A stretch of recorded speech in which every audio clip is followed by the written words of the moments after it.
Տղես կարդում եմ Ռաֆիի խենթը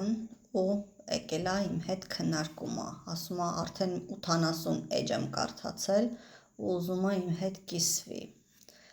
ու ասում է մամա սա ինքը գրել է մինչև Աբդուլ Համիդյան ջարդերը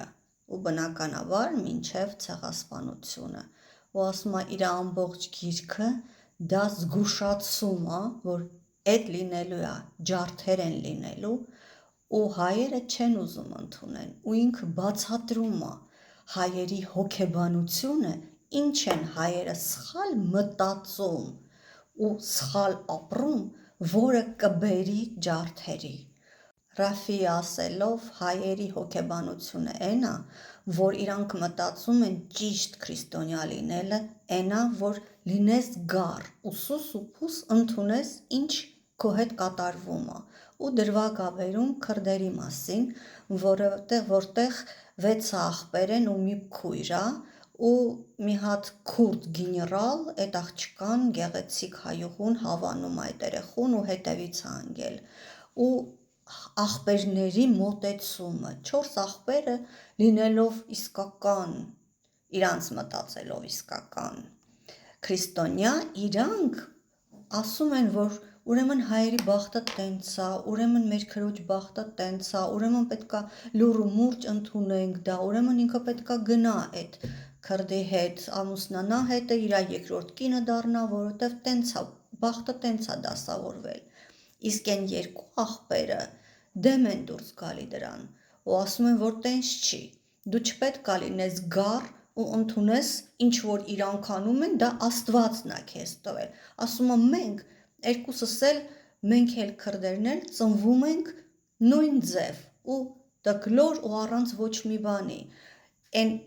4 աղբերները ասում են, բայց նայի քրդերը ունեն զենք, իսկ մենք ունենք մենակ բահեր։ Ուրեմն Աստված տենց է որոշել։ Ուրեմն մենք ոչ մի չենք կարող անենք, իրանց դեմ չենք կարող կռվենք։ Ուրեմն տենց է ձևը։ Ի սկզբանե, իսկ այս երկու աղբերը ասում են ոչ տենց չի, մենք ծնվել ենք տկլոր առանց զենքի, առանց ոչ մի բանի։ Հետո քրդերը վերցրել են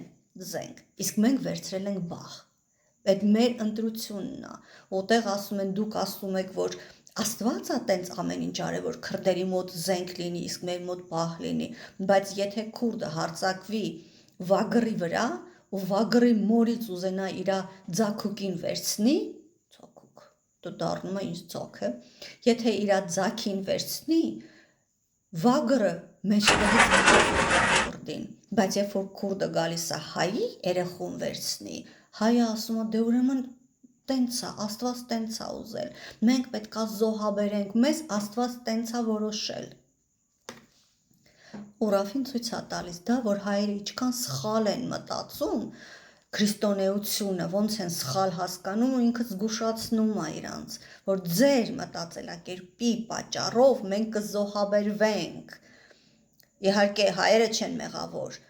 բայց դա գալիս է, դա լինելու է, թուրքերն են գալիս ու թուրքերը դա անելու են,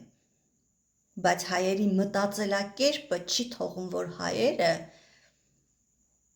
միավորվեն, զենք իրանց համար ճարեն, սարքեն ու պաշտպանվեն ու ինչքան որ կարդացել է տղես, ասում է այդ 80 էջ ինչ կարդացել եմ, ամբողջ իմաստը էդ է, որ հայերը ինքնակամ որոշել են, որ իրանք գառ են ու պետքա զոհաբերվեն, որովհետև Աստված տենց է ուզում։ Լսեք, այդ մտածելակերպը տեսեք, որ չի փոխվել։ Ուրեմն իր հետ խոսում ենք, քննարկում ենք, իսկ իմ ամբողջ ուղեղս էդ է, որ հերիք չի, այն վաղտեն տենց եղել։ Եղավ Աբդուլ Համիդյան ջարդերը, եղավ ցեղասպանությունը, բայց մինչև հիմա հայերը էլի չեն փոխվել, էլի իրանք զոհաբերում են, ինչ լինում է, չեն պատրաստվում, չեն համախմբվում, չեն պայքարում, չեն մտածում զենքը ոնց անեն, այս վերջի տարիներն են, ոնց կարելի էր այդքան տարիներ Սերժի ու Քոչարյանի ժամանակ ասել, որ ոչինչ որ ռուսը զինում է Ադրբեջանին, մեր դեմ չեն օգտագործի։ Մեզ էլ ինչ զենք տալիս են, այդ խլամա ինչա, մեկը մենք չենք կռվելու, կռիվ չի լինելու, ռուսը ասելա չի լինի։ Ոնց կարելի է ազգը իր հույսը դնի ուրիշի վրա ու ասի զենքը մեր դեմ չեն օգտագործի, ինչքան ռսամետ, ինչքան ռսաստրուկ է իմ հետ վիճել ու ասել, որ ինչ ես պանիկայի մեջ ընկնում, կյանքում այդ զենքը, որ Ռուսաստանը վաճառում է Ադրբեջանին, մեր դեմ չի աշխատելու։ Քեզ թվում է ռուսը էդի որ ծախում է, չգիտի, որ նա մեր դեմ է դուրս գալիս, բայց ուրեմն որ ծախում է, ուրեմն ինքը հասկանում է ու ինքը իրան ասել է, այս զենքը քեզ տալիս եմ, բայց մտքովը չանցնի, որ դու կարաս հայի դեմ անես, բայց մենք տեսնում ենք ասում լսի, սա մեր դեմ է զինվում, սա ասում է, որ գալու եմ Արցախը վերցնելու եմ, Արցախը իմն, ասում են չէ, ինքը ուրիշ բանի համար է զինվում, ինչի համար, չգիտենք, կարևոր չի, Իրանի վրա են հարձակվելու, Իսրայելն է հարձակվելու, ինքը դրա համար է պատրաստվում, Արցախի մասին խոսք չկա, չնայած պարզ էր, չէ։ Այդ այնց էլ ցեղասպանության ժամանակ են եղել այսպիսի հայեր ու շատ են եղել, տեսեք ինչքան շատ են, որ Ռասֆին դրա մասին գիրք է գրում ու բացատրում է մեր մտածելակերպը, մեր հոգեբանությունը, որտեղից ենք մենք այդ տենց ուժեղ մնացել գառի մտածելակերպով, այդ իդեալոգիան գառը քրիստոնեությունից է եկել, պետք է ասենք, բայց դրա հետ միասին մենք ինչքան քրիստոնյա քահանաներ ունենք, որ նստել են ձի, վերցրել են զենքը ձեռը ու գնացել են կռվի։